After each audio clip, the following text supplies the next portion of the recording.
राजने तिला बेडवर झोपायला दिलं आणि तो खाली अंथरून टाकून झोपला. त्याच्या डोक्यात विचार फिरत होते. पिया इथे विनाकारण आली नाहीये एवढं त्याला कळत होतं. तो अस्वस्थ होऊन या कुशीवरून त्या कुशीवर वळत होता.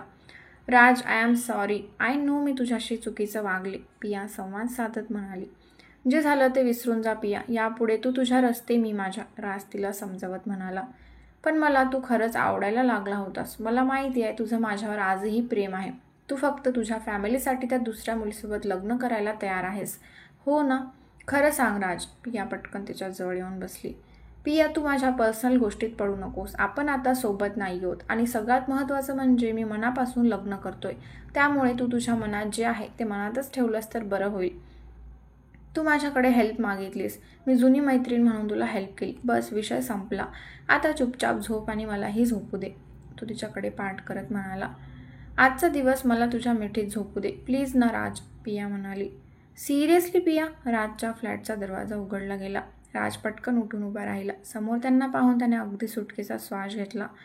थँक गॉड तुम्ही आलात, तो म्हणाला. त्यांना पाहून पिया चांगलीच सटपटली. तुम्ही इकडे काय करताय? ती स्वतःला सावरत उभी राहिली.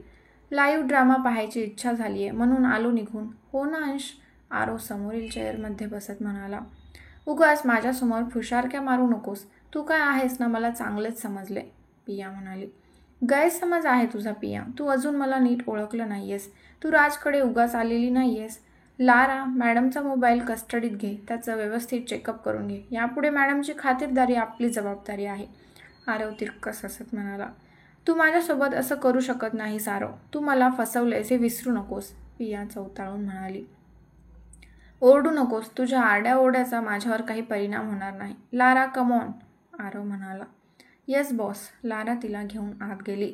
थँक गॉड तुम्ही आलात. मला वाटलं होतं मी आता फसतोय की काय. त्या दोघी आत गेल्यावर राज म्हणाला. पण तू तिला घरातच का घेतलंस राज? ती किती ड्रामेबाज आहे माहिती आहे ना तुला, अंश म्हणाला. हो माहिती आहे मला, पण माझा देखील नाईलाज होता. दरवाजा उघडला तर ती डायरेक्ट आत घुसली. ती इतकी घाबरली होती की तिला आत येण्यापासून मी थांबवू शकलो नाही. म्हणून मी तुम्हाला बोलावून घेतलं. तिचा काही भरवसा नाही. उद्या उठून सगळ्यांना सांगत फिरेल की मी तिचा मजबुरीचा फायदा उचलला, राज म्हणाला. बरं झालं पण तू मेसेज केला असते, आरव म्हणाला. बॉस, लारा पियाला धरून बाहेर घेऊन आली. हिच्याकडे काही मिळालं का लारा, आरव म्हणाला. येस बॉस, हिच्याकडे रेकॉर्डिंग मिळालं. हिडन कॅमेरा देखील मिळाला ज्यात राज सरांना हिने मिठी मारली वगैरे रेकॉर्ड झाले, लारा म्हणाली. तिचा मोबाईल इकडे दे, आरव बोलला. हा धरा मोबाईल. लाराने मोबाईल आरवकडे दिला. लाराने कानाखाली ओढून पियाकडून मोबाईलचा पासवर्ड घेतला होता. आरव तिचा मोबाईल चाळू लागला. आरव, तू असं करू शकत नाहीस. माझा मोबाईल मला परत दे आरव. नाहीतर माझ्या इतकं वाईट कुणी नसेल, समजलं तुला? आज तुझी बहीण मरता मरता वाचली. उद्या तुझ्या आईचा नंबर लागलेला असेल, समजलं? पिया उस्तरून म्हणाली. आरवने चमकून तिच्याकडे पाहिलं.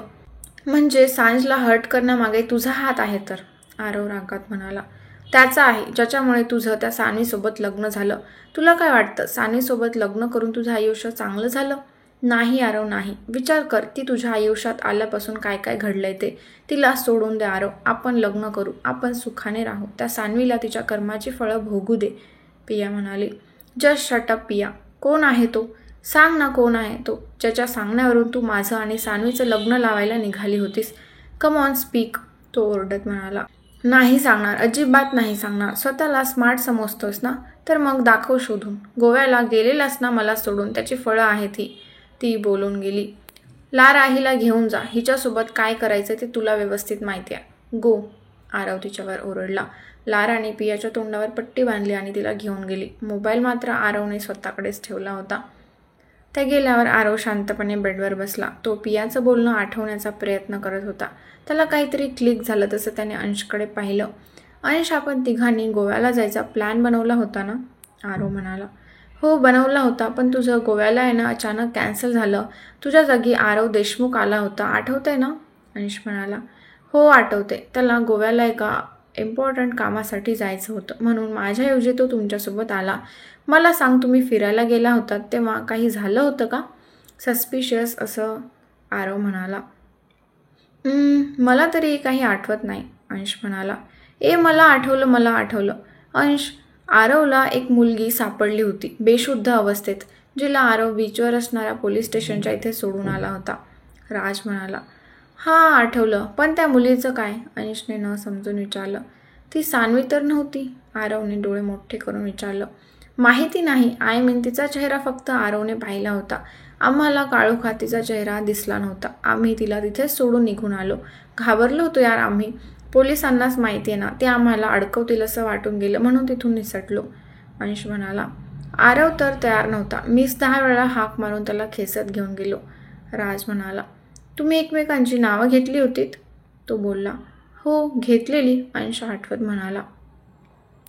मला वाटते माझ्या काहीतरी लक्षात येते. हे बघ, आपण तिघे गोव्याला जाणार होतो. माझं कॅन्सल झालं आणि आरव देशमुख तुमच्यासोबत आला. तिथे तुम्हाला सान्वी सापडली, जिला तुम्ही बीचवर असणाऱ्या पोलीस स्टेशनला सोडले. आरव तिला सोडायला तयार नव्हता, पण तुम्हाला यात अडकायचं नव्हतं. तुम्ही त्याला आरव अशी हाक मारली असणार किंवा तुमच्यात काहीतरी बोलणं झालं असणार जे त्या व्यक्तीनं ऐकलं असणार.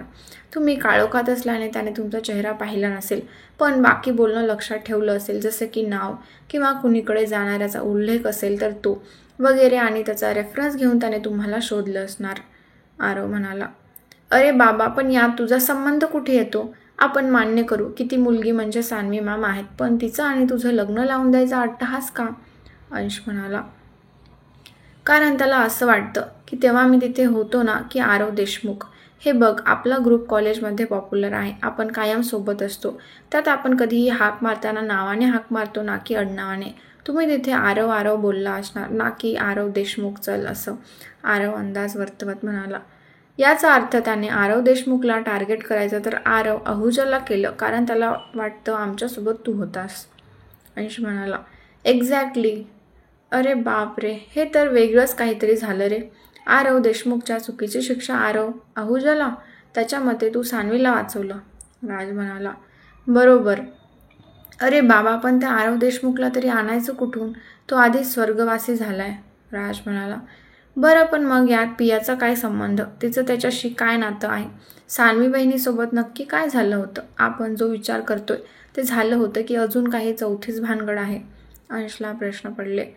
मुद्दा हा की तुला तो त्या गुन्ह्याची शिक्षा द्यायला निघालाय. तो गुन्हा तू केलेलाच नाहीयेस. राज म्हणाला. बरोबर आहे तुमचं. त्यामुळेच मला आठवत नव्हतं की माझा यात काय संबंध आहे. अरे यार, माझा यात संबंधच नव्हता. आरव म्हणाला. पण मग आता काय करायचं? अंश बोलला. काय करायचं म्हणजे त्याला पकडायचं. आधी काही संबंध नसला तरी आत्ता आहे. सान्वी बायको आहे माझी. मी तिला त्रासात पाहू शकत नाही.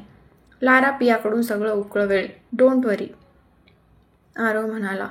हे फारच डेंजर झालं आरव. राज बोलला. असो. त्या आरवने जाता जाता पुण्याचं काम केलं. त्याच्यामुळे सान्वी वाचली असं आपण म्हणू शकतो. राज, आता तू रिलॅक्स हो. बाकीचं मी नंतर पाहतो. चल अंश, मला घरी जायला हवं. त्या माथे फिरूचा काही भरोसा नाही. आरव म्हणाला. अंशान त्याने राजचा निरोप घेतला आणि ते दोघे घराबाहेर पडले. तर आता आरव कसा शोधेल त्या व्यक्तीला कळेलच येणाऱ्या पुढील भागात. तर व्हिडिओ आवडला असेल तर व्हिडिओला लाईक करायला विसरू नका आणि चॅनलला सबस्क्राईब करायला देखील विसरू नका.